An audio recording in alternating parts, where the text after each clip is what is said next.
এক্ষুনি এমার্জেন্সি ইউনিটে নিয়ে চলো। এ তো বিশাল অ্যাক্সিডেন্ট। উনি বেঁচে আছেন এটাই ওনার সৌভাগ্য। ওনার স্বামীকে খবর দেওয়া হয়েছে। এত বড় মারাত্মক অ্যাক্সিডেন্ট, চিন্তা করছেন নিশ্চয়ই। হ্যাঁ, আমি ওনাকে জানিয়েছিলাম, কিন্তু উনি বললেন আমি ওনাকে ব্ল্যাকমেল করছি। কি অবস্থা!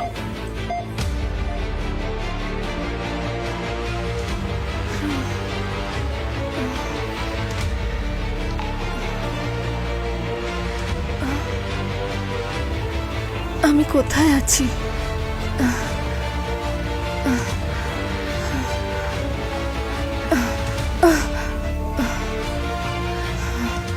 সবাইকে অনেক অনেক ধন্যবাদ এখানে আসার জন্য। অনুষ্ঠানটি শুরু করা যাক। এক্ষুনি ব্যাংকুয়েটে নিয়ে চলুন, তাড়াতাড়ি।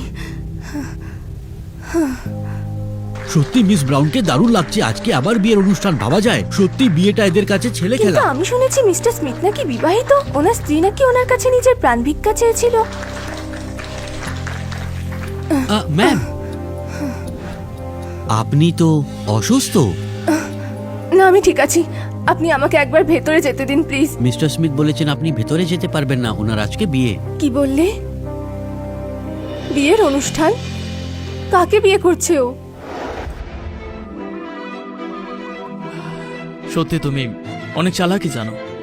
এক রাত কাটিয়ে আমি তোমায় বিয়ে করবো ভাবলে? এবার নিশ্চয়ই তুমি অনেক খুশি হয়েছো। তুমি কি চাও? তুমি আমার মন ভেঙে দিয়েছো। আমি তোমায় আর সহ্য করব না। আজ থেকে তুমি এই কোম্পানিতে সাধারণ কর্মচারী। দাঁড়ান,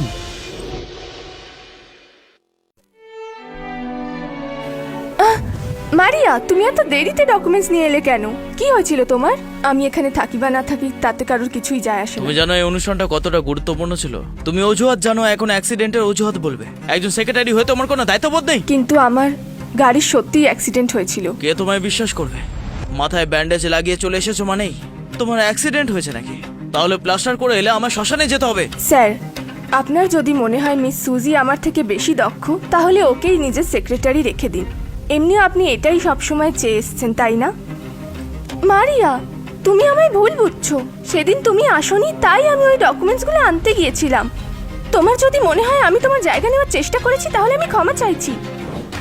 কোনো দরকার নেই আমার তোমার ক্ষমার, কোনো দরকার নেই। তুমি এভাবে কেন বলছো ওর সঙ্গে? স্যার, আপনার যখন মিস সুজিকে এতটাই ভালো লাগে আর মনে করেন ও আমার থেকে দক্ষ, তাহলে আমি পদত্যাগ করছি। আমি আর কাজ করতে চাই না।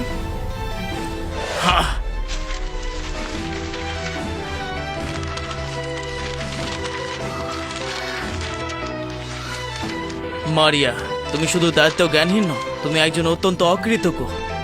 আমি ভীষণভাবে হতাশ তোমাকে নিয়ে।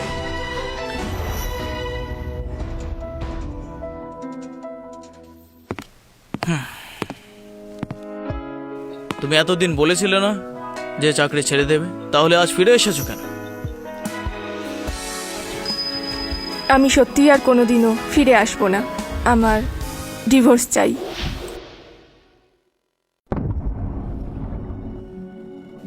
প্রথমে চাকরি ছাড়লে আর এখন ডিভোর্স চাইছো? বাহ, কি খেলা খেলছো তুমি। সব তো তুমিই ঠিক করে নিয়েছো, আর কি বাকি আছে? এটা আমাদের শেষ ড্রিঙ্ক। মারিয়া, বিয়ে করতে চাইলে বিয়ে করলে, এখন ডিভোর্স করতে ইচ্ছা হচ্ছে ডিভোর্স করবে? কি মনে করো তুমি আমায় খেলা পেয়েছো এটা?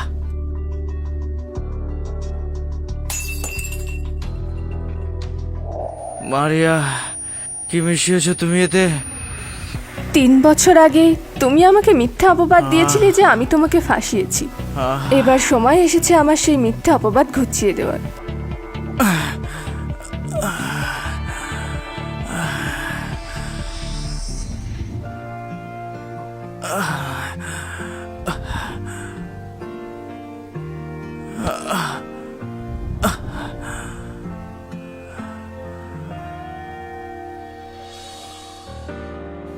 তুমি নিজের বিপদ ডাকলে।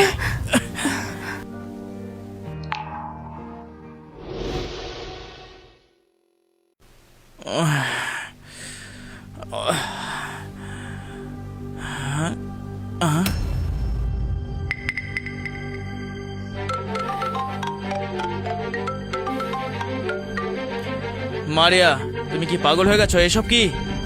জ্যাক, আমাদের বিবাহিত জীবনে থাকাকালীন তুমি আমাকে ঠকিয়েছো, আর এই 3 বছরের বিবাহিত জীবনে তুমি স্বামী হিসেবে কোনো দায়িত্বই পালন করোনি। আমি এখন বুঝতে পেরেছি যে আমার কি করা উচিত। আমার ডিভোর্স চাই। মারিয়া, ফিরে এসো এক্ষুনি।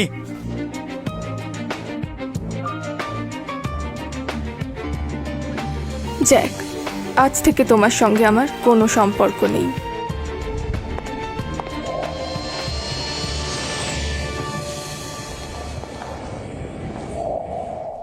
স্যার, আপনার সমস্ত ডকুমেন্টস আমাদের সেক্রেটারি কিছুক্ষণের মধ্যে নিয়ে এসে পৌঁছবেন। ঠিক আছে, বাকিগুলো দেখো। Okay sir.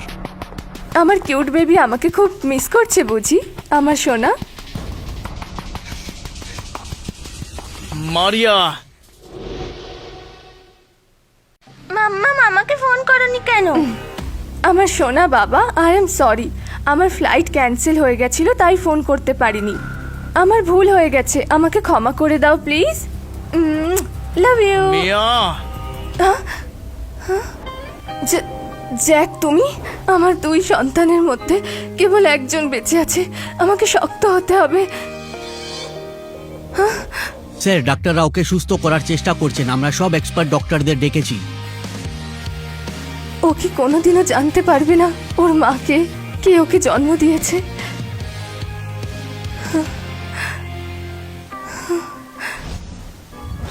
ছ বছর আগে তোমার এই নির্লজ্জ চেহারাটা আমি দেখিনি, আর এখানে বসে তুমি ফোনে কাকে বেবি বলছো? লজ্জা করে না তোমার?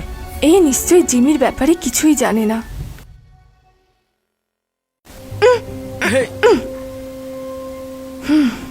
সত্যি তোমায় দেখে অবাক হয়ে যায় মারিয়া, কিভাবে তুমি একটার পর একটা ছেলেকে পটিয়ে ফেলো।